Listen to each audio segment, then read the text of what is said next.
Good morning, beloved. Good morning, good afternoon, good evening, whenever it is that you are watching the broadcast. Hello, hello, hello, hello, hello. It's wonderful connecting with you, saying hi, hello, how do you do? What is happening? What is going on with you? Blessings, blessings, blessings, blessings, and more blessings. I'm speaking to you. For those who will be live, yes, yes, yes, let's do it. For those who will hashtag and replay, I love it. For those who will be on and I don't know you on and I might not never know you on, I could appreciate that. And for those who will be used by Papa at some point down the road to encourage this here girl, let's make it do what it do. Let's make it do what it do. Okay? So we are talking about this notion that love wins, that it cannot lose, that it's always a win, win, win, win, win. Sometimes when people hear me talk about love winning, they think that what I really mean is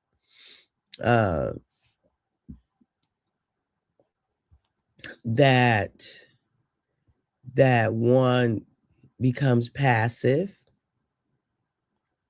that one lives from a place of it's almost like the idea of the nonviolent action, right? The nonviolent action of MLK, right? Where love allows for others to abuse you, basically. I think Dr. King had his reasoning, his direction, his whatever, and that it was necessary for the time to do what it was, but I don't mean that, right? I don't mean that. So love is not the avoidance of conflict, right? It is not the avoidance of conflict. It is not capitulation.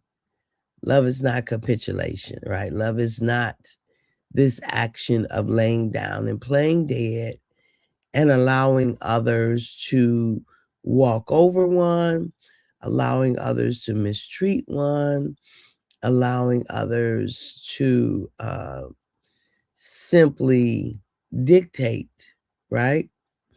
So it is not. It's not being passive. It is not avoiding hard truths. It is not letting other people misuse. It is not pretending that one is not hurt when you are.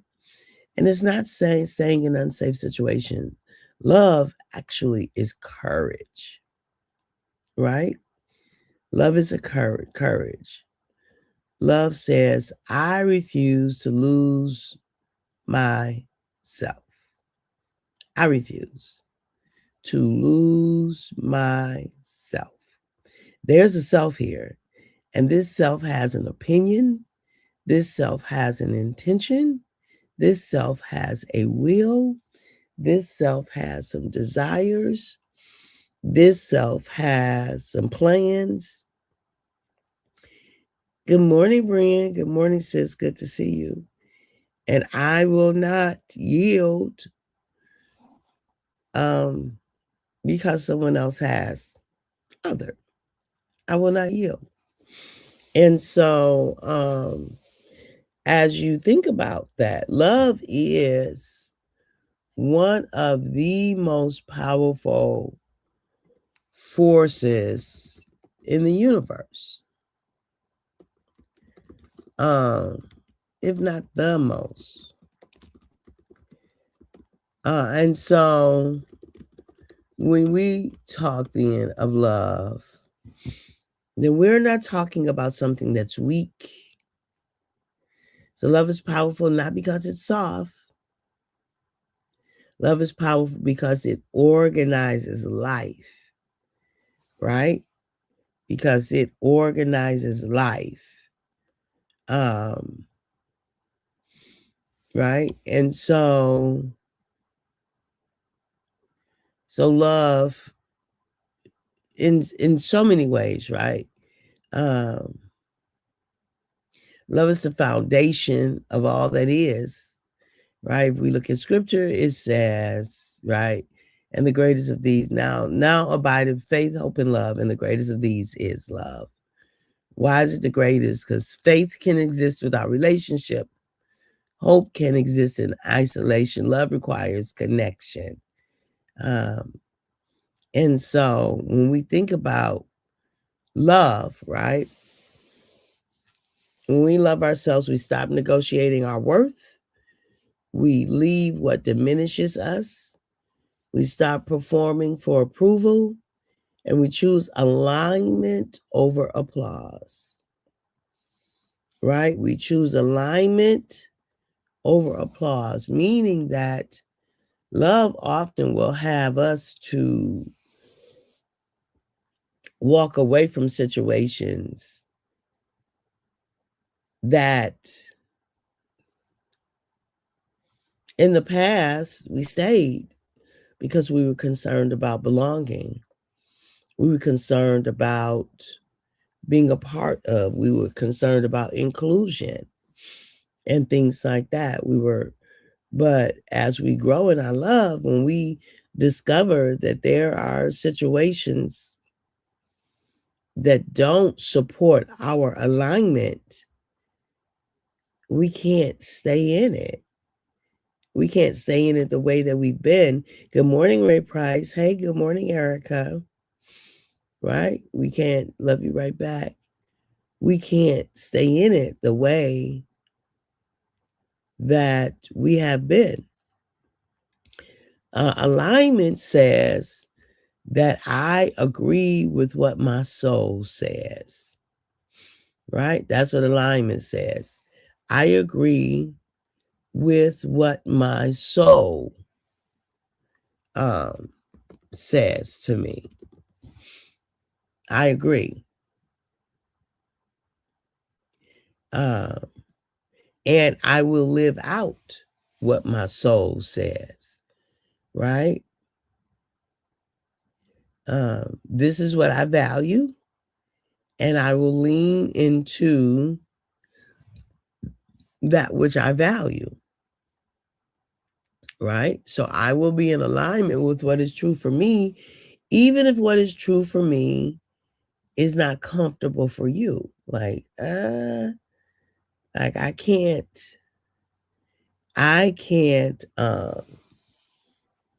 change my truth because my truth makes you uncomfortable, because then I'm betraying myself, right? Then I am betraying myself. If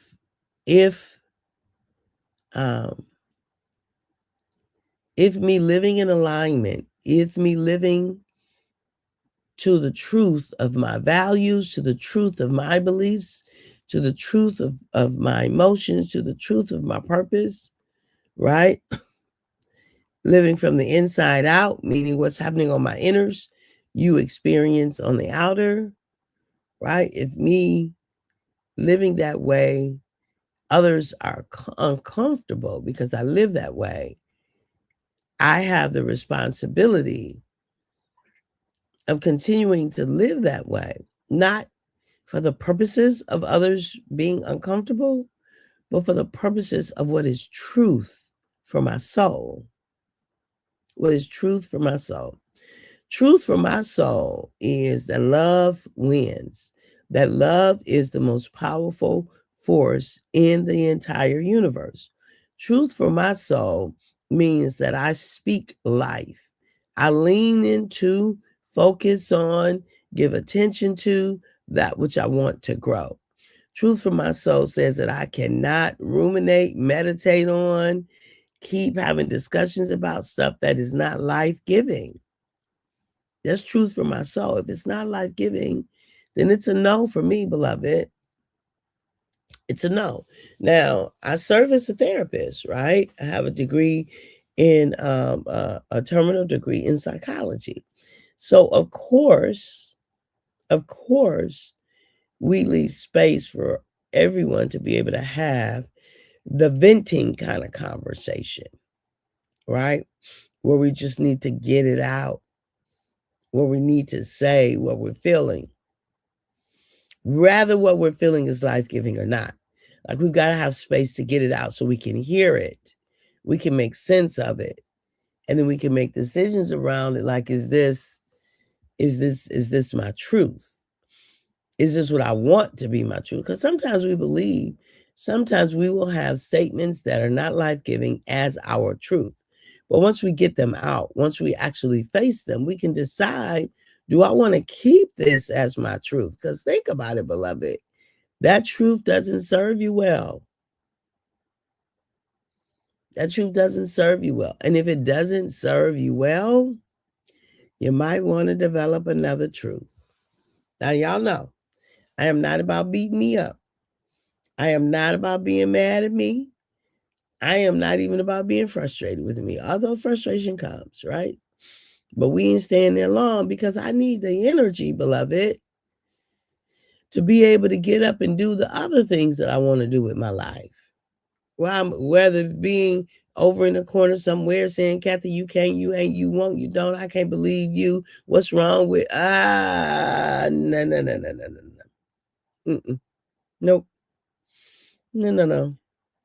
Now we're going to have honest conversations. I am going to ask myself questions. I'm going to hold myself accountable. And I'm going to give myself grace. And I'm going to move in the direction of my preference. Right? And I'm going to move in the direction of my preference.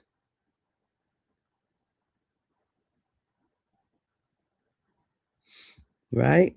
I am going to move in the direction of the preferred.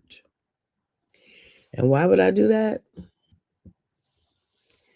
Because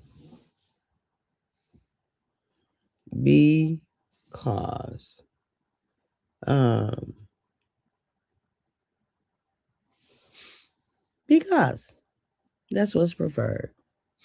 Right? I'm going to move in that direction because it's in alignment with my soul.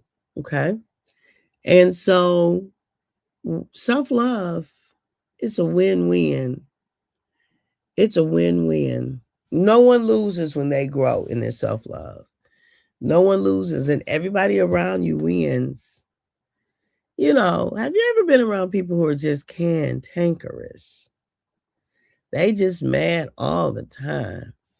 They always have something negative to say about everybody else.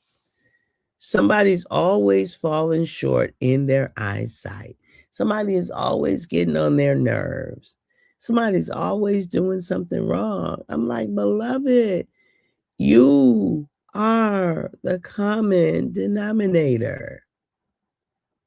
You are. You are the common denominator. You are. So since you are the common denominator, look in the mirror. Ask yourself, what do you need? And work on giving yourself that. Whatever it is that you need, work on making yourself available for that. Right? For whatever it is that you need, make sure you make yourself available for that. And so, I'm inviting you to self-reflect and give yourself more love. So, what would the difference? If you increase your love for yourself by 50%, what difference would that make for 2026?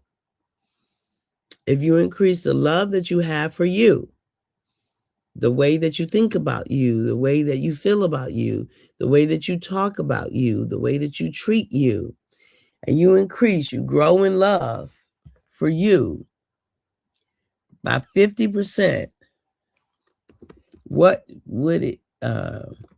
difference would that make in 2026?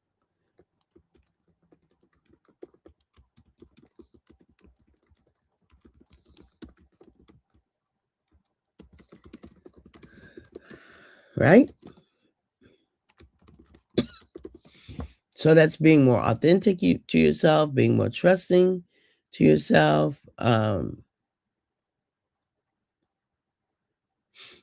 Right? So more self-love is not perfection. It's not constant peace. It's not inflated self-esteem.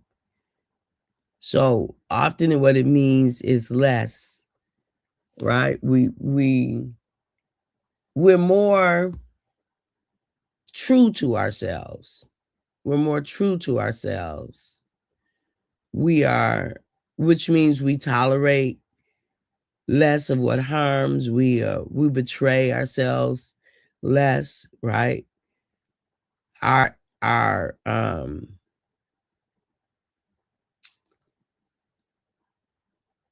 we speak more kindly to ourselves, right? We're more honest, right? We name our feelings sooner. We allow discomfort. We stop apologizing for emotions. We pay attention to them more often, right? We have clearer boundaries, right? We have clearer boundaries. We pause before saying yes. We don't let guilt run the show. We might feel guilt, but it doesn't run the show, right? We explain less and we honor more. We feel safer with ourselves, right? If there's some conflict, we recover faster. We don't punish ourselves for mistakes, right? We trust. We become safer inside. And beloved, that changes everything. Good morning, cousin. All is well. I pray the same for you, right? We become safer inside. So I just want to throw some things out there. Grab anything that you want to grab for yourself to help grow in your self-love, because that's what this journey is about. No matter what, it's about growth and expansion and increasing and becoming and loving ourselves well. Good morning. Good morning, my sister, Gwendolyn. Good morning. It is about loving ourselves well. And love is transformative. I can't say it enough. I can't beat that drum enough. Really, what would it look like if everybody in this universe decided to love themselves 50% more in 2026? It's not a magic pill, y'all, but it is transformative and it does push the needle. And we would see, when I tell you, we would see all kind of institutions and organizations transformed almost overnight. Kindness would replace niceness. It will replace, we would see such a transition in interactions. Do you see? Truth would become more common, right? And open displays of love and forgiveness and releasing conflict would reduce greatly. Love is the key, period. Starting with you, boo. Starting with you. Starting with you. Because it's real hard to live in these ways authentically if you don't have a great capacity for loving you. So my capacity for loving me is sufficient enough that I don't easily get dragged into other people's nonsense. I'm just like, okay. I can't do nothing about what people feel about me. I can't do anything about what people think about me. And I am not a court jester interested in doing dances and gyrations or twisting myself into a puzzle for other people's pleasure or comfort. That's not my job. Other people's comfort is theirs. It ain't mine. Right?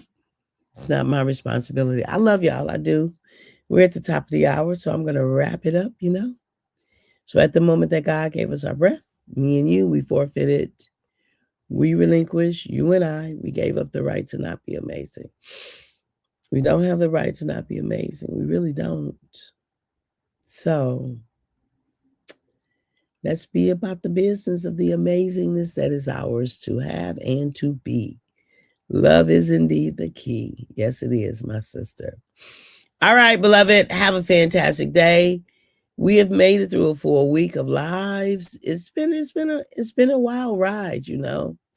It's been a wild ride these last few weeks. But I am great, and I'm grateful for life, for health, for healing, for recovery, for all the things, and for you.